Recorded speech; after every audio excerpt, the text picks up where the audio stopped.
ರೀ ಚಿಗವ ಅಲ್ಲ ಹಂಗ ಬಂದು ಹಂಗ ಹೊಂಟಿರಲ್ಲ ಮನಿಗೆರ ಬರ್ರಿ ಒಂದಿಟ್ಟು ಕಾಕಾರ ಬರ್ರಿ ಚಿಗವ ರೀ ನಮಗೆ ಫೋನ್ ಹಚ್ಚಿ ಹೇಳಿದ್ದು ಈಕಿನ ರೀ. ಬೇಡವಾ ತಂಗಿ, ನಾನು ನಿಮ್ಮ ಮನೆಗೆ ಬರೋದು ಈಗ ಪರಿಸ್ಥಿತಿನ ಸರಿ ಇಲ್ಲ. ನೀನು ಇನ್ನೊಬ್ರ ಮನೆ ಸೊಸಿ ಇದ್ದಿ, ಈಗ ನಾವು ನಿಮ್ಮ ಮನೆಗೆ ಬರೋದು ನಾನು ನಿಮ್ಮ ಮನೆ ಜಗಳ ಆಗೋದು ಯಾಕೆ ಬೇಕು? ನಮ್ಮ ಮಗಳು ಇಂಥ ಪರಿಸ್ಥಿತಿ ಆಗದಾಳ ಅಂತೇಳಿ ನೀ ಫೋನ್ ಹಚ್ಚಿ ಹೇಳಿದಲ್ಲವ, ಅದ ನೀ ನಮಗೆ ದೊಡ್ಡ ಉಪಕಾರ ಮಾಡ್ದಂಗತ್ತು. ಹಾಗಾಗಿ ರತ್ನವ ಪುಣ್ಯ ಹತ್ಲಿವ ನಿನಗೆ, ಎಂತಕ್ಕೆ ಆದ್ರೂ ಮಗಳ ಅಲ್ವಾ? ಫೋನ್ ಹಚ್ಚಿ ಹೇಳಿ ಪುಣ್ಯ ಕಟ್ಕೊಂಡು ಸ್ಟೇಷನ್ಗೆ ಹೋಗಿ ನಮ್ಮ ಮನೆಯವ್ರು ಹೇಳ್ದಂಗೆ ಬೇಡವಾ, ನೀ ಏನು ಪ್ರೀತಿ ಅಭಿಮಾನದಿಂದ ಕರೀತಿ, ನಿಮ್ಮ ಮನೆಯವ್ರು ಹಂಗೆ ಇರ್ಬೇಕಲ್ಲ. ಬರ್ತೀತು ಸ್ಟೇಷನ್ಗೆ ಹೋಗಿ ಅಲ್ಲಿ ಏನು ಮಾಡತ್ತಾಳ ಏನು ನೋಡಿ ಬರ್ತೀವಿ. ಹೋಗಿ ಹೋಗಿ ಹಿಂಗೆಲ್ಲ ನಿಂದಿರಬೇಡ, ಯಾರು ನೋಡಿ ಮತ್ತೆ ನಿಮ್ಮ ಅತ್ತೆ ಮುಂದೆ ಹೇಳ್ಗ್ಯಾಡ್ಯಾರ. ಹೋಗಿ ತಂಗಿ, ಅಲ್ರಿ ಸಿಗವರ್, ಹೋಗಿ ತಂಗಿ ಹೋಗು, ಮನೆಗೆ ಹೋಗು. ಪಾಪ ಮಕ್ಕಳು ಎಷ್ಟು ಕೆಟ್ಟವ್ರಾದ್ರೆ ಏನು, ಹೆತ್ತವ್ರಿಗೆ ಮಕ್ಕಳು ಬೇಕು. ಪ್ರೇಮಿ ಇಂಥ ಅವ್ವ ಅಪ್ಪನ್ನ ಪಡೆಯೋಕೆ ಎಷ್ಟು ಪುಣ್ಯ ಮಾಡಿದ್ಲ ಏನು. ರತ್ನಿ ಏನಾ ಚಂದ್ರಿ? ಪ್ರೇಮಿಯರಪ್ಪ ಅವಾಗ ನೀ ಫೋನ್ ಹಚ್ಚಿ ಕರ್ಸೇನ? ಯಾಕ? ಅಲ್ಲ ಮತ್ತು ಅವ್ರನ್ನ ನಿಮ್ಮ ಮನೆ ಕರೆಯಾಕತ್ತಿದ್ದಿ, ಅವ್ರು ಫೋನ್ ಹಚ್ಚಿ ಪುಣ್ಯ ಕಟ್ಕೊಂಡಿವ ನನ್ನ ಮಗಳು ಇಂಥ ಸ್ಥಿತಿ ಆಗಿದ್ದಕ್ಕೆ ಹೇಳಿ ಚಲೋ ಮಾಡಿದೆ ಅಂತ ಏನೇನೋ ಅನ್ನಕತ್ತಿದ್ರು. ನಾನು ಎಲ್ಲ ಕೆಡಿಸ್ಕೊಂಡೆ ಅಲ್ಲಿ ನಿಂತು. ಅದು ಅಲ್ಲೇ ರತ್ನಿ, ನಿನಗೆ ಬುದ್ಧಿ ಐತಿಲ್ಲ? ಅವ್ರಿಗೆ ಫೋನ್ ಹಚ್ಚೋದೇನು ಹರ್ಕತ್ತಿತ್ತು ನಿನಗೆ? ಅಲ್ಲ ಇಡೀ ಊರ ಆಕೆ ವಿರುದ್ಧ ನಿಂತು ಆಕಿನ ಜೈಲಿಗೆ ಹಾಕಿಸಿರ್ಬೇಕಾದ್ರೆ ನಿಂದೇನ್ಲಿ ಅದ್ರ ನಡುವ ಪಾರಪತ್ಯ? ಏನು ಪಾರಪತ್ಯ ಮಾಡೇನ್ಲಿ? ಅಲ್ಲೇ ನಿನಗೆ ಯಾಕೆ ಬೇಕಾಗಿತ್ತಿದೆಲ್ಲ? ನೀ ಯಾಕೆ ಅವ್ರಿಗೆ ಫೋನ್ ಹಚ್ಚಿ ಹೇಳಕ್ ಹೋಗಿದ್ದಿ? ಪ್ರೇಮಿ ಗಂಡನ ಪ್ರೇಮಿ ಅತ್ತಿ ಅವ್ರ ಮೊಮ್ಮಗ ಸತ್ರ ನಿನ್ನ ಮಗಳು ಜೈಲಿಗೆ ಹೋಗ್ಯಾಳಂತ ಅವ್ರ ಇವ್ರಿಗೆ ಫೋನ್ ಹಚ್ಚಿ ಹೇಳಿಲ್ಲ. ನಿನಗೆ ಯಾಕೆ ಬೇಕಾಗಿತ್ತಿದಿಂತ ಮಂಡು ಸಾಬರಿ? ನನಗೆ ಬೇಕಾಗಿತ್ತು ಮಂಡು ಸಾಬರಿ, ನಾ ಮಾಡ್ಕೊಂಡೇನಿ. ನಿನಗೇನು ತ್ರಾಸ ಆತೀಗ? ಏನು ತ್ರಾಸ ಆಗಿಲ್ಲ. ಅಲ್ಲ ಇಡೀ ಊರಾನವ್ರಿಗೆ ಬ್ಯಾಡಾಗಿತ್ತು, ಅವ್ರ ಮನ್ಯಾನವ್ರಿಗೆ ಬ್ಯಾಡಾಗಿರ್ಬೇಕಾದ್ರೆ ನಿಂದೇನು ನಡುವ ಅಂತ ನೋಡಿ ಚಂದ್ರಿ. ನಡು ನಂದು 1000 ಐತಿ, ನಿನಗೆ ಯಾಕೆ ಬೇಕಾದೆಲ್ಲ? ಮನುಷ್ಯತ್ವ ಇರೋ ಮನುಷ್ಯ ಏನು ಮಾಡ್ಬೇಕು ಅದನ್ನು ನಾ ಮಾಡೇನಿ, ನೀ ಏನು ನನಗೆ ಹೇಳೋ ಅವಶ್ಯಕತೆ ಇಲ್ಲ. ಅಲ್ಲ ಗಂಡಗ ಹತ್ತಿಗೆ ಬ್ಯಾಡಾಗ್ಯಾಳ, ಊರಾನ ಮಂದಿಗೆ ಬ್ಯಾಡಾಗ್ಯಾಳ, ಪ್ರೇಮ್ ಇನ್ನೋರ ಅವ್ವ ಅಪ್ಪಗೇನು ಬ್ಯಾಡಾಗಿಲ್ಲ. ಅದಕ್ಕೆ ನಾನು ಸುದ್ದಿ ಹೇಳೇನಿ. ಸ್ವಂತ ಮೊಮ್ಮಗನ ಕಳ್ಕೊಂಡ್ರು ಇವ್ರಿಗೆ ಸುದ್ದಿ ಹೇಳದೆ ಇರೋರು ಪ್ರೇಮಿ ಅತ್ತಿ ಮಾವ ಇನ್ನೆಂಥವ್ರು ಇರಲಿ ಸಮಸ್ಯೆ, ಆದರೆ ಇವ್ರು ಕೆಟ್ಟದ್ದು ಮಾಡಿದ್ದಿಲ್ಲ, ಪ್ರೇಮಿ ಕೆಟ್ಟದ್ದು ಮಾಡಿದ್ರು. ಇವ್ರಿಗೆ ಸುದ್ದಿ ತಿಳಿಸಬಾರ್ದು ಅನ್ನೋದು ಏನಿತ್ತು? ಅವ್ರಿಗೆ ಇಸದ ಕೂಳು ತಿನ್ಸಾರ, ಅದು ನಿನಗೆ ಗೊತ್ತೈತಿ? ಸತ್ತಿ ಸುತ್ಕನ ಬೀಗರಿಗೆ ಮುಟ್ಟಿಸ್ತೇ ಇರೋರು ಇವ್ರು ಎಂಥ ಬೀಗರು. ಇಷ್ಟ್ರ ಮ್ಯಾಗ ನಿನಗೆ ಪ್ರೇಮಿ ಗಂಡ ಅತ್ತಿ ಹೆಂಗೆ ಚಲೋ ಅನಿಸಿದ್ರು ನೋಡು. ನಿನಗೊಂದು ಗೊತ್ತಿಲ್ದಾರ ವಿಚಾರ ಹೇಳ್ತೀನಿ, ಪ್ರೇಮಿ ಗಂಡ ನೀ ಅನ್ಕೊಂಡಷ್ಟು ಏನು ಚಲೋವನಲ್ಲ. ಅದು ಹೆಂಗಾರ ಇರುವಲ್ನಾಕ, ಅದು ಬಿಡು. ನೀ ಯಾಕೆ ಇವ್ರಿಗೆ ಫೋನ್ ಹಚ್ಚಕ್ಕೆ ಹೋಗಿದ್ದಿ? ನೋಡು ನಾ 1000 ಮಾಡ್ಕೋತೀನಿ ಚಂದ್ರಿ, ನೀ ಏನಾದ್ರ ಬಗ್ಗೆ ತಲೆ ಕೆಡಿಸ್ಕೋಬೇಡ. ನಿನಗೆ ಇನ್ನೊಂದು ಹೇಳ್ತೀನಿ, ಪ್ರೇಮಿಯರ ಅವ್ವ ಅಪ್ಪ ಬೇರೆ ಅಲ್ಲ, ನಮ್ಮ ಅವ್ವ ಅಪ್ಪ ಬೇರೆ ಅಲ್ಲ. ನಾಳೆ ನನಗೆ ಹಿಂಗಾದಾಗ ನಮ್ಮ ಅವ್ವ ಅಪ್ಪ ಎಷ್ಟು ಸಂಕಟ ಪಡ್ತಾರೋ, ಈಗ ಪ್ರೇಮಿಯರ ಅವ್ವ ಅಪ್ಪನೂ ಅಷ್ಟೇ ಸಂಕಟ ಪಡ್ತಿರ್ತಾರೆ. ನಿನಗೆ ಈಗ ಗೊತ್ತಾಗೋದಿಲ್ಲ. ನಿಂದು ಒಂದು ಮಗಳೈತಲ್ಲ, ಅದು ಇನ್ನೊಬ್ರು ಮನೆಗೆ ಮಾಡಿ ಕಳಿಸು. ಆಗ ನಿನ್ನ ಮಗಳಿಗೆ ಏನಾರ ಸಂಕಟ ಬಂದಾಗ ನೋವು ಆಕತ್ತೆ ಇಲ್ಲ ಅಂತ ಇಕ್ಕಟ್ಟು ನನಗೆ ಬಂದು ಹೇಳು. ಹಂಗೆ ಅವ್ರ ಮಗಳು ಸಂಕಟದಾಗ ಅದಾಳು, ಆಕಿನ ಕಾಪಾಡೋದಕ್ಕೆ ಅವ್ರ ಅವ್ವ ಅಪ್ಪ ಅಂದ ಅವಶ್ಯಕತೆ ಇತ್ತು. ನಾ ಫೋನ್ ಹಚ್ಚಿ ಹೇಳಿದ್ದೀನಿ. ಇದನ್ನೇನು ಹೋಗಿ ಈಗ ಬೇಕಾದ್ರೆ ನಮ್ಮ ಅತ್ತಿ ಮುಂದೆ ಹೇಳ್ತೀನ, ಹೇಳ್ಕೊ ಹೋಗು. ನನಗೇನು ಹೇಳಿದ್ರು ಏನು ಫರಕ್ ಬೀಳೋದಿಲ್ಲ. ಹಾಂ, ನಿನಗೆ ಇಂದೊಂದು ಸುದ್ದಿ ಹೇಳೋದೈತಿ. ನೀ ಅನ್ಕೊಂಡಂಗೆ ಪ್ರೇಮಿ ಕೆಟ್ಟಕ್ಕೆ ಇರ್ಬೋದು, ಕೊಲೆಗಡಿಕಿನ ಇರ್ಬೋದು, ಹೊಟ್ಟೆ ಕಿಚ್ಚಿದ್ದಿರ್ಬೋದು, ಚಾಡ ಹೇಳ್ತಿರ್ಬೋದು, ಹಚ್ಚೋದು ಚುಚ್ಚೋದು ಮಾಡ್ತಿರ್ಬೋದು. ಇದೆಲ್ಲ ನಾವು ಒಪ್ಕೊತೀನಿ. ಆದರೆ ಇದೆಲ್ಲ ಯಾಕೆ ಮಾಡಾಕತ್ತಿದ್ಲಕ್ಕೆ ಅನ್ನೋದು ಯಾರಿಗೂ ಗೊತ್ತಿಲ್ಲ ಇಡೀ ಊರ ಮಂದಿಗೆ. ನೀವೇನು ಅನ್ಕೊಂಡಿದ್ದೀರಲ್ಲ, ಅವ ಸೂರ್ಯ ಆಕೆ ಗಂಡ ಭಾಳ ಚಲೋವ ಅನ್ನವ. ಅವನದು ಅಸಲಿ ಮುಖ ಒಂದಲ್ಲ ಒಂದಿನ ಹೊರಗೆ ಬರ್ತೈತಿ, ತಿಳ್ಕೊ.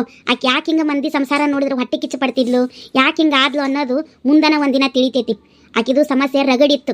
ಆಕೆ ಗಂಡಿಗೂ ಆಕೆಗೂ ಹೊಂದಾಣಿಕೆ ಅಷ್ಟಕ್ಕಷ್ಟೇ ಇತ್ತು. ಇನ್ನೊಂದು ಹೇಳ್ತೀನಿ, ಆಕೆ ಎಂಥ ಕೆಟ್ಟ ಕೆಲಸನ ಮಾಡಿರಲಿ, ಆದರೆ ಆಕೆ ಗಂಡಗೆ ಎಂದೂ ಮೋಸ ಮಾಡಿಲ್ಲ. ಗಂಡಗೆ ಕರೆಕ್ಟಾಗೇ ಇದ್ಲು. ಆದರೆ ಪ್ರೇಮಿ ಗಂಡ ಆಕೆಗೆ ಎಷ್ಟರ ಮಟ್ಟಿಗೆ ಕರೆಕ್ಟಾಗಿದ್ದ ಅನ್ನೋದು ಪ್ರೇಮಿಗೆ ಒಬ್ಬಕ್ಕಿಗೆ ಗೊತ್ತು, ನನಗಷ್ಟೇ ಗೊತ್ತು. ಅದಕ್ಕೆ ಪ್ರೇಮಿ ಎಲ್ಲರ ಇರಲಿ, ಚಂದಾಗಿರಲಿ ಅಂತ ಅವ್ರ ಅವ್ವ ಅಪ್ಪಗೆ ಫೋನ್ ಹಚ್ಚೇಳಿ. ಇನ್ನೊಂದು, ಮಗಳ ಸಮಸ್ಯೆದಾಗಿದ್ದಾಗ ತಂದೆ ತಾಯಿಗೆ ತವ್ರ ಮನೆಗೆ ಸುದ್ದಿ ಮುಟ್ಟಿಸ್ತಾ ಇನ್ನೇನು ಮಂದಿ ಮುಟ್ಸೋಕ್ಕಾಗಲ್ಲ. ಅದಕ್ಕೆ ಅವ್ರ ಅವ್ವ ಅಪ್ಪಗೆ ಏನು ಸುದ್ದಿ ತಿಳಿಬೇಕಿತ್ತೋ ಸುದ್ದಿ ತಿಳಿಸಿದ್ದೀನಿ ಅಷ್ಟೇ. ನನಗೇನಿದ್ರಾಗ ಯಾವುದು ತಪ್ಪು ಅನಿಸಿಲ್ಲ. ನೋಡೋರಿಗೆ ತಪ್ಪು ಅನಿಸಿರ್ಬೋದು, ಯಾರು ಏನು ಬೇಕಾದ್ರೂ ನನ್ನ ಬಗ್ಗೆ ತಿಳ್ಕೊಳ್ಳಿ, ನಾ ಅದಕ್ಕೆಲ್ಲ ತಲೆನೇ ಕೆಡಿಸ್ಕೊಳ್ಳಲ್ಲ. ಕೊಲೆ ಮಾಡೋದಕ್ಕಿಗೇನ, ಕೊಲೆ ಮಾಡೋಕ್ಕೆ ಹೋದಕ್ಕಿಗೇನ ಹೆಲ್ಪ್ ಮಾಡಾಕತ್ತಾಳ ಈಗ ಎಂಥ ಗೆಳತಿರ್ಬೇಕಂತ ನೀವೆಲ್ಲರೂ ಮಾತಾಡ್ಕೊಂಡ್ರು ನಾ ಅದು ಯಾವುದಕ್ಕೂ ತಲೆ ಕೆಡಿಸ್ಕೊಳ್ಳೋದಿಲ್ಲ.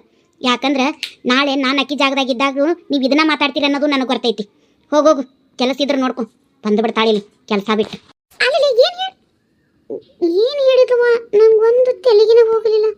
ಪ್ರೇಮಿ ಒಂದು ಒಳ್ಳೇದು ಮಾತಾಡ್ತಾಳ, ಒಂದ್ಸರಿ ಪ್ರೇಮಿ ಬಗ್ಗೆ ಕೆಟ್ಟದ್ದು ಮಾತಾಡ್ತಾಳ. ಶಿವ ಶಿವ, ಏನಾರ ಹಾಳಾಗೋಗ್ಲಿ ನಮಗೆ ಯಾಕೆ. ನಮಸ್ಕಾರ ಸರ್. ನಮಸ್ಕಾರ. ಹೇಳಿ, ಏನು ಕಂಪ್ಲೇಂಟ್ ಕೊಡಕ್ಕೆ ಬಂದ್ರಿ? ಇಲ್ರಿ ಸರ್, ಇಲ್ಲಿ ಪ್ರೇಮ ಅನ್ನೋರು ಅದಾರಲ್ಲ ಎಲ್ಲದಾರ್ರಿ ಮಾತಾಡ್ಸಕ್ಕಂತ ಬಂದೀವ್ರಿ. ಓ ಆಕೆ ನೋಡಕ್ ಬಂದಿದ್ದೀರಿ. ಏನಾಗಬೇಕು ನೀವು ಆಕೆಗೆ? ಅದು ಸರ ಅವ್ರ ಅವ್ವ ಅಪ್ಪ ಅದೇವ್ರಿ ನಾವು. ಓಕೆ ಓಕೆ, ನಾನು ಸಾಹೇಬ್ರನ್ನ ಕೇಳ್ಕೊಂಡು ಬರ್ತೀನಿ. ಅವ್ರು ಪರ್ಮಿಷನ್ ಕೊಟ್ಟರೆ ನೀವು ಹೋಗಿ ನೋಡ್ಕೊಂಡು ಬರ್ಬೋದು. ಇಲ್ಲಿ ಕೂತ್ಕೊಳ್ರಿ, ಬರ್ತೀನಿ. ಸರ ಅಕ್ಕಿ ಮ್ಯಾಲೆ ಯಾರು ಕಂಪ್ಲೇಂಟ್ ಕೊಟ್ಟಾರ್ರಿ? ಯಾಕೆ? ಸರ ಯಾರು ಕೊಟ್ರು ಅನ್ನೋದು ಗೊತ್ತಾಗ್ಬೇಕಂತ. ಫಸ್ಟ್ ಸಾಹೇಬ್ರನ್ನ ನೋಡ್ರಿ, ಎಲ್ಲ ವಿಚಾರ ಅಲ್ಲೇ ತಿಳಿತೈತಿ ನಿಮಗೆ. ಸರ್, ಆ ಪ್ರೇಮ ಅನ್ನೋ ಲೇಡಿ ಕಡೆಯಿಂದ ಅವ್ರ ತಂದೆ ತಾಯಿ ಮಾತಾಡ್ಸಕ್ಕೆ ಬಂದಿದ್ದಾರೆ ಸರ್. ಏನು ಕಳ್ಸೋಣ ಬೇಡವಾ ಸರ್? ಓ, ಅವ್ರ ಕಡೆದವ್ರು ಒಬ್ಬರಾದ್ರೂ ಬಂದ್ರೇನ್ರಿ? ಕಳಿಸ್ರಿ, ನಾನು ಸ್ವಲ್ಪ ಮಾತಾಡ್ಬೇಕು ಅವ್ರ ಹತ್ರ. Okay sir. ಹೀಗೆ ಹೋಗಿ ಅಲ್ಲಿ ಸಾಹೇಬ್ರು ಇರ್ತಾರೆ, ಮಾತಾಡ್ಕೊಳ್ಳಿ. ಆದ್ರಿ ಸರ್. ನಾಗಿ ನಮಸ್ಕಾರ ರೀ ಸರ್. ನಮಸ್ಕಾರ, ಹೇಳಿ. ಸರ್, ಪ್ರೇಮ ಅನ್ನೋರ್ನ ಜೈಲ್ಗೆ ಹಾಕಿದ್ದೀರಿ ಅಲ್ರಿ, ಅವ್ರ ತಂದೆ ತಾಯಿರಿ ನಾವು. ಅಲ್ರಿ, ನಿಮ್ಮ ಮಗಳನ್ನ ನಾವು ಅರೆಸ್ಟ್ ಮಾಡಿ 3 ದಿನ ಆಯಿತು. ನೀವೇನ್ರಿ ಇವತ್ತು ಬರ್ತಿದ್ದೀರಿ? ಆದ್ರಿ ಸರ ನಮಗೆ ಸುದ್ದಿ ಗೊತ್ತಾಗಿದ್ದ ಇವತ್ತು ಮುಂಜಾನೆ ರೀ, ಹಾಗಾಗಿ ಈಗ ಬಂದಿವಿ. ಅಲ್ರಿ, ನಿಮ್ಮ ಮಗಳ ಮೇಲೆ ಕಂಪ್ಲೇಂಟ್ ಕೊಟ್ಟಿರೋದೇ ನಿಮ್ಮ ಅಳಿಯ. ಅವನೇನು ನಿಮಗೆ ಫೋನ್ ಮಾಡಿ ಹೇಳಿಲ್ವೇನ್ರಿ? ನಮ್ಮ ಅಳಿಯನ ಕಂಪ್ಲೇಂಟ್ ಕೊಟ್ಟಾನ್ರಿ. ನಿಮ್ಮ ಅಳಿಯಾನು ಕಂಪ್ಲೇಂಟ್ ಕೊಟ್ಟಿರೋದು, ಅದ್ರ ಜೊತೆಗೆ ಅದು ಯಾರೋ ಪಕ್ಕದ ಮನೆಯವ್ರ ಮಕ್ಕಳಿಗೆ ವಿಷ ಹಾಕಕ್ಕೆ ಹೋಗಿದ್ಲಂತೆ ನಿಮ್ಮ ಮಗಳು. ಅವರು ಸಹ ಆಕಿ ಮೇಲೆ ಕಂಪ್ಲೇಂಟ್ ಕೊಟ್ಟಿದ್ದಾರು. ನಾವು ಅಟೆಂಪ್ಟ್ ಟು ಮರ್ಡರ್ ಕೇಸ್ ಹಾಕಿದ್ದೀವಿ ಅವಳ ಮೇಲೆ. ಸರ್, ನಮ್ಮ ಅಳಿಯ ನಾನು ಅಕ್ಕಿ ಮ್ಯಾಲೆ ಏನೋ ಕಂಪ್ಲೇಂಟ್ ಕೊಟ್ಟಿಲ್ಲ ಅಂತ ಹೇಳಿದ್ರಿ. ನಮ್ಗೆ ನಮ್ಮ ಮೊಮ್ಮಗ ಸತ್ತಿದ್ದು ಫೋನ್ ಹಚ್ಚಿ ಹೇಳಿಲ್ರಿ, ನನ್ನ ಮಗಳು ಜೈಲ್ನಾಗ ಇದ್ದಿದ್ದು ಫೋನ್ ಹಚ್ಚಿ ಹೇಳಿಲ್ರಿ. ನಮ್ಗೆ ಗೊತ್ತಿರೋರು ಒಬ್ರು ಈ ಊರಾಗಿನವರು ಹಿಂಗಾಗೈತಿ ಅಂತ ಇವತ್ತು ಮುಂಜಾನೆ ಫೋನ್ ಹಚ್ಚಿದ್ರಿ. ಫೋನ್ ಹಚ್ಚಿದ ತಕ್ಷಣನೇ ಇಲ್ಲಿ ಬಂದೇವ್ರಿ ನಾವು. ಅಲ್ರಿ, ನಿಮ್ಮ ಅಳಿಯ ಯಾಕ್ರಿ ನೀವು ಫೋನ್ ಮಾಡಿ ಹೇಳಿಲ್ಲ? ಸರ, ನಮ್ಮ ಅಳಿಯ ಬರೋಬರಿ ಇಲ್ರಿ. ನಮ್ಗೆ ಯಾವ ವಿಚಾರನೂ ಹೇಳೋದಿಲ್ರಿ. ಅವ ಕರೆ ಹೇಳ್ಬೇಕಂದ್ರೆ ಅವಂಗ ಹೆಂಡತಿ ಕುಟಾಗ ಭಾಳ ಮನ್ಸ ಇಲ್ರಿ. ಅದಕ್ಕೆ ಅವ ಕಂಪ್ಲೇಂಟ್ ಕೊಟ್ಟಿದ್ದಾನು. ಆಕಿನ ಜೈಲಿಗೆ ಹಾಕಿದ್ರು. ಇನ್ನು ನಾವು ಬಂದು ಬಿಡಿಸಿವಲ್ಲ ಅಂತೇಳಿ ಅವು ನಮಗೇನು ಸುದ್ದಿ ಹೇಳಿಲ್ರಿ. ನಮ್ಮ ಮೊಮ್ಮಗ ಸತ್ತಿದ್ದು ಸುದ್ದಿ ಸಹ ನಮಗೆ ಹೇಳಿಲ್ರಿ ಸರ. ನನ್ನ ಮಗಳು ಕೊಲೆ ಮಾಡಕ್ಕೆ ಹೋಗಿದ್ಲಂದ್ರೆ ನನಗೆ ನಂಬಕ್ಕಾಗ್ವಲ್ದ್ರಿ. ನನ್ನ ಮಗಳು ಅಂತ ಕೆಲ್ರಿ. ಎಲ್ಲ ತಂದೆ ತಾಯಿಗಳಿಗೂ ಅವ್ರವ್ರ ಮಕ್ಕಳು ಸರಿನೇ ಅನಿಸ್ತಾರ್ರಿ. ಆದ್ರೆ ವಿಷ ಹಾಕಿದ್ದು ನಾನ ಅಂತ ನಿಮ್ಮ ಮಗಳ ಒಪ್ಕೊಂಡಾಳ, ಗೊತ್ತು ನಿಮ್ಗೆ? ಕರೇರಿ ಸರ. ಅವಳೇ ಒಪ್ಕೊಂಡಿರೋದು. ಅವಳೇ ಒಪ್ಕೊಂಡು ಜೈಲಲ್ಲಿ ಕೂತ ಮೇಲೂ ಅವಳನ್ನ ನೋಡ್ಕೊಂಡು ಯಾರೂ ಬಂದಿಲ್ಲ. ನಾವು ಅವಳನ್ನ ಕೋರ್ಟಿಗೆ ಸಬ್ಮಿಟ್ ಮಾಡಿದ ಮೇಲೆ ಅವಳ ಪರ ನಾವೇ ಗೌರ್ಮೆಂಟ್ ವಕೀಲರನ್ನ ಇಡಬೇಕು ಅಂದ್ಕೊಂಡಿದ್ವಿ. ನೀವು ಬಂದ್ರಿ ಅಲ್ಲ, ನೋಡಿ, ನೀವೇನಾದರೂ ಈ ಕೇಸನ್ನು ನೋಡ್ಕೊಳ್ಳಂಗಿದ್ರೆ ಲಾಯರನ್ನ ಇಟ್ಕೊಂಡು ಕೇಸನ್ನು ವಾದ ಮಾಡಿಕೊಂಡು ಸ್ವಲ್ಪ ಶಿಕ್ಷೆನ ಕಡಿಮೆ ಮಾಡಿಸ್ಕೋಬೋದು. ಯಾಕಂದರೆ ಆ ಹೆಣ್ಮಗಳು ಇಲ್ಲಿ ಇದ್ದಾಗಿಂದ 3 ದಿನದಿಂದನೂ ನನ್ನ ಹತ್ರ ಬೇಡ್ಕೊತಿದ್ದಾಳು, ನನ್ನ ಬಿಟ್ಟು ಬಿಡ್ರಿ ಸರ, ನನಗೆ ಮಗ ಐತಿ ಅಂತ ಹೇಳಿ. ಆಕೆ ಬೇಡ್ಕೊಳ್ಳೋದನ್ನು ನೋಡ್ಲಾರ್ದೆ ನಾನು ನಿಮಗೆ ಹೇಳ್ತಿದ್ದೀನಿ ಅಷ್ಟೇ. ಒಳ್ಳೆ ಲಾಯರ್ನ ಇಡ್ರಿ, ಕೇಸನ್ನು ನಡೆಸ್ರಿ, ಸ್ವಲ್ಪ ಸಾಧಾರಣ ಸಜೆ ಆಗುವಂಗೆ ಹೋರಾಡ್ರಿ. ಪಾಪ ಆಕೆಗೂ ಒಂದು ಮಗ ಇದೆ ಅಂತ ಹೇಳ್ತಿದ್ದಾಳೆ. ಇರಲಿ, ಹೋಗಿ 5 ಮಿನಿಟ್ ಟೈಮ್ ಇರುತ್ತೆ, ನಿಮ್ಮ ಮಗಳ ಹತ್ರ ಮಾತಾಡಿಕೊಂಡು ನೀವು ಹೊರಡ್ಬೋದು. ಥ್ಯಾಂಕ್ಸ್ ರೀ ಸರ್. ರೀ ಮಾದಪ್ಪ ಅವರೇ. Yes sir. ಆ ಪ್ರೇಮ ಅಂತ ಕೈದಿ ಇದಾರಲ್ರಿ, ಅವ್ರ ಜೋಡಿ ಮಾತಾಡ್ಬೇಕಂತೆ, ಕರ್ಕೊಂಡೋಗಿ. ಓಕೆ ಸರ್, ಹೋಗಿ. ಅಲ್ಲಿದ್ದಾಳೆ ನೋಡ್ರಿ ನಿಮ್ಮ ಮಗಳು. 5 ನಿಮಿಷ ಟೈಮ್ ಇರುತ್ತೆ, ಬೇಗ ಮಾತಾಡ್ಕೊಂಡು ಬನ್ನಿ. ಪ್ರೇಮ, ಯವ್ವ, ಅಪ್ಪಾಜಿ,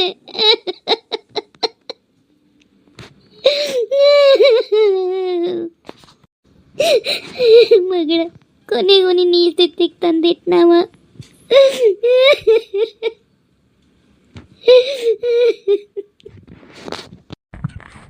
ಏನಾತವ ಪ್ರೇಮ, ಏನಾತು? ಅಪ್ಪಾಜಿ, ನಾ ಮಾಡಿದ ತಪ್ಪಿಗೆ ಶಿಕ್ಷೆ ಇದು.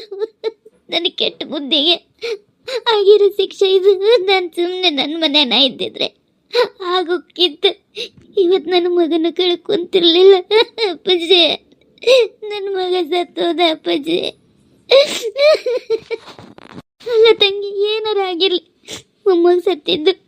ನೀ ಹಿಂಗೆ ಜೈಲಿಗೆ ಹೋಗಿದ್ದು ಫೋನ್ ಹಚ್ಚಿ ಏನಾರು ಒಂದು ಜೀಟ್ರೆ ಹೇಳ್ಬೇಕಿಲ್ಲ. ಅಲ್ಲ ಬಿಡು, ಜೈಲಿಗೆ ಬರೋಕ್ಕೂ ಮುಂಚೆ ನಿನ್ನ ಮಗ ಸತ್ಯ ಸುದ್ದಿ ಅರ ನಮಗೆ ಫೋನ್ ಹಚ್ಚಿ ಹೇಳ್ಬೇಕಿಲ್ಲ, ಹಿಂಗಾಗೈತೆವ ಅಂತಂದು. ಅಲ್ಲ, ಏನು ಹೇಳ್ದಂಗೆ ಇವತ್ತು ಮುಂಜಾನೆ ನಿನ್ ಗೆಳತಿ ರತ್ನ ಫೋನ್ ಹಚ್ಚಿ ಹೇಳಿದ ಮ್ಯಾಗ ಗೊತ್ತಾಯ್ತು ಸುದ್ದಿ. ಆಕಿನೂ ಹೇಳ್ದಂಗಿದ್ದಿದ್ರೆ ನಾವು ಬರ್ತಿದ್ದೇ ಇಲ್ಲ. ನೀವು 1 ವಾರದಿಂದ ಯಾಕೆ ನನ್ನ ಜೋಡಿ ಫೋನ್ ಮಾತಾಡೇ ಇಲ್ಲಲ್ಲ ಚಂದಾಗಿ? ನನಗೇನಂತ ತಿಳ್ಕೊಳ್ಳಿ. ನಾನೆಲ್ಲ ಆರಾಮಿರ್ಬೇಕನ್ನ ಅಂದ್ಕೊಂಡು ಸುಮ್ಮನಾದೆ. ಏನನ್ನೋದಕ್ಕೂ ಫೋನ್ ಹಚ್ಚಿ ಹೇಳ್ತಾ ಬರ್ಬೇಕಿಲ್ಲ. ಯವ್ವ, ನನ್ನ ಮಗನ ಕಳ್ಕೊಂಡೆ, ನನ್ನ ಮಗನ ಕಳ್ಕೊಂಡೆ.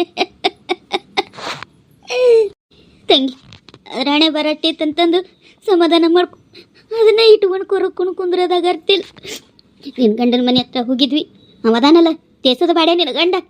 ನಾ ಏನಕ್ಕೆ ಮೇಲೆ ಕಂಪ್ಲೇಂಟ್ ಕೊಟ್ಟಿಲ್ಲ ಅಂತ ಹೇಳ್ದ. ಇಲ್ಲಿ ನೋಡಿದ್ರು ಪೊಲೀಸವರು ಅವನು ನಿನ್ನ ಮೇಲೆ ಕಂಪ್ಲೇಂಟ್ ಕೊಟ್ಟಾನ ಅಂತ ಅಂದ್ರೆ, ತಂಗಿ ಅವ ಇನ್ನೂ ಏನು ಹಲ್ಕಡ್ದಂದೆ ಬಿಟ್ಟಿಲ್ಲನ? ಬಿಟ್ಟಿಲ್ವೇ ಮಾವ? ಬಿಡೋದಿಲ್ಲವ, ಅದನ್ನ ಹೇಳ್ತೀನ ಬುದ್ಧಿನ. ಅವನಿಗೀಗ ಇದು ಒಂದು ನೆವ ಆತು, ಅವನು ಮಾಡೋ ಕೆಲ್ಸಕ್ಕೆ ಅನುಕೂಲ ಆಕೈತಿ. ಈಗ ಅದಕ್ಕೆ ಪೊಲೀಸವ್ರ ಮುಂದೆ ಹೇಳ್ತಾನೆವ, ಇದ್ದಿದ್ದು ಕೇಸ್ ಹಾಕ್ರಿಕೆ ಮೇಲತ್ತು ಮಗನ ನನಗೆ ಕೊಡಂಗಿಲ್ಲ ಅಂತ ಹೇಳ. ಹೆಂಗೆ ಕೊಡೋದಿಲ್ಲ ಅವನು ನೋಡ್ತೀನಿ. ತಂಗಿ ಏನು ತಲೆ ಕೆಡಿಸ್ಕೋಬೇಡ ನೀನು. ಅವ ಕೂಸಿನೂ ನಮ್ಗ ಕೊಡ್ತಾನ, ನೀ ಏನು ತಲೆ ಕೆಡಿಸ್ಕೋಬೇಡ ತಂಗಿ. ನಾವೆಲ್ಲ ಲಾಯರ್ನ ಇಡ್ತೀವಿ, ಕೇಸ್ ನಡ್ಸೋನ್. ಇರ್ಲಿ, ನೀನು ಮಾಡಬಾರ್ದಾಗಿತ್ತವ ಅಂತ ಕೆಲಸ. ಏನಾರ ಆಗವಲ್ದಕ್ಕ ಅಂತ ತಪ್ಪು ಕೆಲಸ ಮಾಡಬಾರ್ದಾಗಿತ್ತು. ಅಪ್ಪಾಜಿ ನಾನು ಮಾಡಿದೆ, ಆದರೆ ಕರೆ ಹೇಳ್ಬೇಕು ಅಂದರೆ ಅವರು ಕಂಪ್ಲೇಂಟ್ ಕೊಡಂಗಿಲ್ಲ ಅಂದಿದ್ರು. ಆದರೆ ಇವನ ಹಲ್ಕಟ್ ನನ್ನ ಮಗ ಪೊಲೀಸ್ ಅವ್ರಿಗೆ ಹೇಳಿ ಅವ್ರ ಕಡೆಗಿಂದ ನನಗೆ ಕಂಪ್ಲೇಂಟ್ ತೆಗೆಸ್ಕೊಂಡು ನಾನು ಬೇಕಂತಾನೆ ಒಳಗಾಕ್ಸೇನ ಅಪ್ಪಾಜಿ. ಇರ್ಲಿ ನೋಡನ್, ಲಾಯರ್ ನೀಡನು. ಲಾಯರ್ ಎಲ್ಲ ಮಾತಾಡಿ ವಾದ ಮಾಡಿಸಿ ಕಡಿಮೆ ಶಿಕ್ಷೆ ಮಾಡಿಸುವಂಗೆ ಮಾಡ್ರಿ ಅಂತ ಅಂದಾರ ಪೊಲೀಸವರು. ನೋಡೋಣ ಇವತ್ತು ಲಾಯರ್ ಹತ್ರ ಹೋಗಿ ಮಾತಾಡ್ಕೊಂಡು ಏನೇನಾಯ್ತು ಎಲ್ಲ ಲಾಯರ್ನ ಕರ್ಕೊಂಡ್ಬರ್ತೀನಿ. ಅವ್ರ ಮುಂದೆ ಎಲ್ಲ ಹೇಳಿ ಕರೆಕ್ಟಾಗಿ ಯಾರು ಕಂಪ್ಲೇಂಟ್ ಕೊಟ್ಟಾರ ಅವ್ರ ಕಡೆಗಾರ ಮಾತಾಡಿ ಮತ್ತೆ ರೊಕ್ಕ ಗಿಕ್ಕ ಕೊಟ್ಟು ಏನಾರ ಬಗೆಹರಿಸ್ಕೊಳ್ಳೋದಾದ್ರೆ ಬಗೆಹರಿಸ್ಕೊಳಕ್ ಬರ್ತೈತೆ ತಂಗಿ. ಏನು ಹೆದರ್ಕೋಬೇಡಿ, ನಾವು ಅದೇವಿ. ಅವ ಏನು ಹೇಳಿ ಕಳ್ಸಂಗೆ ಗೊತ್ತನ ತಂಗಿ, ಆಕಿಗೆ ಒಂದೆಳೆ ಬಿಡುಗಡೆ ಆದ್ರೆ ಆಕಿಗೆ ತಂದು ನಮ್ಮ ಮನ್ಯಾಗ ಇಡಬೇಡ್ರಿ ಅಂತ ಹೇಳ್ಯಾನವ ರಂಡಿ ಮಗ. ತಿಳ್ಕೊನಿ. ಈಗ ತಿಳಿಯಾಕತ್ತೈತಿ ನನಗೆ. ಈಕಿ ನಾಗಿ ಹೇಳ್ತಿದ್ಲು ನಿಮ್ಮ ಅವಾಗ ನಾನು ನಂಬಿದ್ದಿಲ್ಲ. ನೀನು ಬಿಡುಗಡೆ ಆದ್ರೂ ಈಕಿನ ತಂದಿಲ್ಲಿ ಇಡಬೇಡ್ರಿ ಅಂದಾಗ ತಿಳ್ಕೊಂಡೆ ನಾವು ಎಂತ ಹಲ್ಕಟ್ನ ನಮಗ ಇರ್ಬೇಕತ್ತ. ಬ್ಯಾಡ ತಂಗಿ, ನೀ ಏನು ನಮ್ಗೇನು ವಯಸ್ಸಾಗೋದಿಲ್ಲ. ಅವ ಮಗನ ನೀನು ನಂಗೆ ಕೊಡತಾನ, ಟೆನ್ಷನ್ ತಗೋಬೇಡ. ಬಂದು ನಮ್ಮ ಮನ್ಯಾಗ ಇರು, ನೀ ಏನು ನಮ್ಗೇನು ಭಾರ ಆಗೋದಿಲ್ಲ. ಏನು ತಲೆ ಕೆಡಿಸ್ಕೋಬೇಡ. ಮತ್ತೇನಿರ ಇಲ್ಲಿ ಊಟ ತಂದು ಕೊಡಂಗೆ ಐತಿ ನಿನಗೆ ವ್ಯವಸ್ಥೆ? ಅಪ್ಪಾಜಿ ಪೊಲೀಸ್ ಅವರ ನನಗೆ ಊಟ ತಂದು ಕೊಡ್ತಾರೆ ಹೊರಗಡೆ ಅದೆಲ್ಲ. ಆದರೆ ಅಪ್ಪಾಜಿ ನಾನು ಬಂದು ಇಷ್ಟು ದಿನ ಆಗಕ್ಕೆ ಬಂತು, ಒಂದ್ಸಲಿಗೂ ಬಂದು ಯಾರು ನೋಡ್ಕೊಂಡು ಹೋಗಿಲ್ಲ ಅಪ್ಪಾಜಿ. ಹೆಂಗ್ ಬರ್ತಾನ ಮಾಮ? ಹಿಂಗ್ ಬರ್ತಾನ? ಅವ್ನಿಗೆ ನೀ ಬ್ಯಾಡಾಗಿ ಬರೋದಿಲ್ಲ ಅವ. ನಮಗ್ ಸುದ್ದಿ ಮುಟ್ಟಿಸಿಲ್ಲ ಅವರು. ತಿಳ್ಕೊನಿ, ಎಲ್ಲಿ ಬಂದಕ್ಕಿನ್ ಬಿಡುಗಡೆ ಮಾಡಿಸ್ಕೊಂಡು ಹೋಗ್ತಾರು ಅಂತ ಸುದ್ದಿ ಮುಟ್ಟಿಸಿಲ್ಲ. ಅದಾಗ ತಿಳಿತ್ ನನಗೆ. ಆದ್ರೂ ನಾ ಏನು ಮಾತಾಡಕ್ ಹೋಗಿಲ್ಲ, ಸುಮ್ಮದೇನಿ. ಮುಂದೆ ಏನು ಮಾಡ್ಬೇಕನ್ನೋದು ನನಗೂ ಬರ್ತೈತಿ, ಮಾಡ್ತೀನಿ. ಅವ್ ಹೆಂಗ್ ನಿನಗೆ ಬ್ಯಾಡ ಅಂದಾನಲ್ಲ, ಹಂಗ ಕಾಲು ಬಿದ್ದು ನಿನ್ನ ಬೇಡಿ ಬಂದು ನಮ್ಮ ಮನೆಗೆ ಕರ್ಕೊಂಡು ಹೋಗ್ಬೇಕವ. ಹಂಗ್ ಮಾಡಿಲ್ಲ ಅಂದ್ರೆ ನನ್ನ ಹೆಸರು ನಾಗಪ್ಪನ ಅಲ್ಲ. ನಿಮ್ಮವ್ವ ಅವ್ರಿಗೆ ಬೈತಿದ್ಲು, ನಾವಾಗ ಈಕಿಗೆ ಬೈತಿದ್ದೆ. ಅವಂಗೆಲ್ಲ ಹಲ್ಕಡ್ದಂಡೆ ನಿಮ್ಮವ್ ಇಟ್ಟೋತು ದಾರ್ಯಾಗೆಲ್ಲ ಕತ್ತಿ ಮಾಡಿ ಹೇಳ್ಯಾಳು. ಅಲ್ಲ ತಂಗಿ, ಒಂದು ಮಾತು ನೀನು ನನ್ನ ಮುಂದೆ ಹೇಳಿದ್ದೆ ಅಂದ್ರೆ ನಾನು ಅವಾಗ ಅವನು ಹಾದಿ ತರ್ತಿದ್ದೆ. ಅಪ್ಪಾಜಿ ಎಲ್ಲಿ ಹೇಳೋದು, ಇವತ್ತು ನಾಳೆ ಸರಿ ಹೋಗ್ಗಾನು ಅಂತೇಳಿ 2 ಮಕ್ಕಳಿದ್ದವು. ಮಂದಿ ಕಾಣ್ತಿತ್ತು ನಾ ಅವ್ರಿಗೆ ಹೆಂಗೆ ಬೇಕಾದಂಗೆ ಮಾತಾಡ್ತೀನಿ ಅಂತ. ಯಾಕೆ ಮಾತಾಡ್ತೀನಿ ಅನ್ನೋದು ಮಾತ್ರ ಯಾರಿಗೂ ಗೊತ್ತಾಗ್ತಿರ್ಲಿಲ್ಲ. ನಾನು ಮನೆ ಮರ್ಯಾದೆ ಅಂತೇಳಿ ಎಲ್ಲ ಹೊಟ್ಟೆಗೆ ಇಟ್ಕೊಂಡು ಬಾಳೆ ಮಾಡಿದ್ದು ಇಲ್ಲಿಗೆ ತಂದು ಹಾಸ್ತೀನಿ ನೋಡಪ್ಪಾಜಿ. ಅಪ್ಪಾಜಿ ನಾನು ಬೇರೆಯವ್ರು ನೋಡಿ ಹೊಟ್ಟೆ ಹುರ್ಕೊಂತಿರ್ಬೇಕು, ಆದ್ರೆ ನನ್ನ ಗಂಡಗೆ ನಾ ಎಂದು ಮೋಸ ಮಾಡಿಲ್ಲ ಅಪ್ಪಾಜಿ. ಮಗಳ, ನಂಗೆ ಗೊತ್ತೈತಿ ನೀ ಗಂಡಗೆ ನೀ ಎಂದೂ ಮೋಸ ಮಾಡಿಲ್ಲ ಅಂತ. ಇಲ್ಲಿ ಎಲ್ಲ ಕಾಲನ ಬುದ್ಧಿ ಕಲಿಸ್ತೈತಿ. ನೀನು ಇಂಥ ಕೆಲಸ ಮಾಡಬಾರ್ದಾಗಿತ್ತವ. ನಿನ್ನ ಮಕ್ಕಳಂಗ ಅವು ಮಕ್ಕಳಲ್ಲ, ಹಂಗೆ ಮಾಡಬಾರ್ದಾಗಿತ್ತು ನೀ. ಇನ್ನಾರ ಚಲೋ ಬುದ್ಧಿ ಕಲ್ಕೊ, ಚೊಲೇಕಾಗ. ಆ ಬುಸಡಿ ಮಗ ನೀನು ಕರ್ಕೊಳ್ಳಿಲ್ಲ ಅಂದ್ರೆ ಅಡ್ಡಿ ಇಲ್ಲ. ನಮ್ಮ ಮನ್ಯಾಗಿರುವಂತಿ ನೀ ಏನಿರೋದು ಒಬ್ಬಕ್ಕೆ ಮಗಳದಿ, ನೀ ಏನು ನಮ್ಗೆ ಅಂದಿಗೂ ವಜ್ಜೆ ಹಾಕೋದಿಲ್ಲ. ಒಂದು ಮೊಮ್ಮಗನ ಕರ್ಕೊಂಡು ನೀನು ನಮ್ಮ ಮನ್ಯಾಗಿದ್ದು ಬಿಡುವಂತಿ. ಭಾಳ ತಲೆ ಕೆಡಿಸ್ಕೋಬೇಡ, ಆರಾಮಾಗಿರು. ಹ್ಯಾಂಗಾರ ಮಾಡಿ ನೀನು ಬಿಡುಗಡೆ ಮಾಡಿಸೋ ವ್ಯವಸ್ಥೆ ಮಾಡ್ತೀವಿ, ಇಲ್ಲ ಶಿಕ್ಷಾರ ಕಮ್ಮಿ ಮಾಡಿಸೋದು ಮಾಡ್ತೀವಿ. ಅಳಬೇಡ, ನಾವು ಅದೇವಿ ತಂಗಿ. ಪ್ರೇಮ, ಅಪ್ಪಾಜಿ ಹೇಳಿದ್ ಕೇಳಿಸ್ಕೊಂಡಿಲ್ಲ? ಹ್ಯಾಂಗಾರ ಮಾಡಿ ಏನಾರ ಮಾಡು. ನಿಮ್ಮ ಅಪ್ಪಾಜಿಗೆ ಅವ್ರು ಹ್ಯಾಂಗದಾರನ್ನ ತಿಳಿದಿದ್ದಿಲ್ಲ ತಂಗಿ. ನಾ ಹೀಗೆ ಹೇಳೇನಿ. ನಾವು ಕಲ ಬಾಯಿ ಮಾಡ್ತೇವಲ್ಲ ಕೆಟ್ಟವ್ರಕ್ಕೆ ಮಂದಿಗೆ, ಅವ್ರ ಮ್ಯಾತ್ತು ಒಳಗೆ ಮಾಡ್ತಾರ ಗೊತ್ತಾಗ್ಬೋದಲ್ಲ. ಹೆದರ್ಕೋಬೇಡ. ನಾವದೇ ಹ್ಯಾಂಗಾರ ಮಾಡಿ ನೀನು ಹೊರಗೆ ತರ್ತೆ. ಬನ್ರಿ, ನಡೀರಮ್ಮ, ಟೈಮ್ ಮುಗೀತು. ನಾಗಿ ಬಾ. ತಂಗಿ ಹೆದರ್ಕೋಬೇಡ. ನಾ ದಿನಕ್ಕೆ ಒಂದ್ಸಲ ಬಂದು ನೀನು ನೋಡ್ಕೊಂಡು ಹೋಗ್ತೀನಿ. ಇನ್ನು ನಿನ್ನ ಕೋರ್ಟಿಗೆ ಸಬ್ಮಿಟ್ ಮಾಡಿಲ್ಲಂತ ಕೋರ್ಟ್